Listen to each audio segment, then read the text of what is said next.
18 के उमर हो गई लवले कुछऊ सिखलू ना। 18 के उमर हो गई लवले कुछऊ सिखलू ना। कैसे गुल पुआई रोटिया बेलना पकड़ल सिखलू ना। आ दूसर के घर के धन हऊ तनी लाज लिहाज भी सीखा हो। दूसर के घर के धन हऊ तनी लाज लिहाज भी सीखा हो।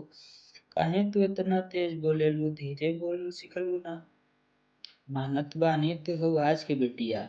मानत बानी तू हो आज के बिटिया, पढ़लो लिखल जरूरी बा। काम कईल पति पत्नी दोनों के आज समय के मजबूरी बा। सब कुछ बाटे संभव इहाँ, सब कुछ बाटे संभव इहाँ। भले ही रुपया के दम से, फिर भी घर के काम काज बेटी सीखल बड़ा जरूरी। देखबे कईलू महामारी में, देखबे कईलू महामारी में, पैसा से कुछ मिले ना। आ केतनो कोशिश करे सभे पर लोग बाग के मिले ना। आ आपन हाथ में रहे दूध, बम हाथ में जे दूध, फिर घर के वीर सतराई ना। आ घर बाहर के बम बड़ी ताल में के सुनाई ना। अरे हमार के बिटिया हो, हमार के बिटिया हो, हवा पते हो बन के जेबू।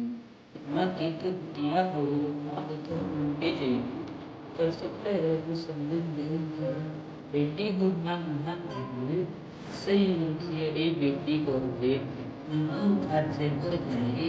अरे आगे मंदिर को परवरिश कर जाए। रिश्ता के मान जे रखबू तो मोर कुल परवरिश तर जाए।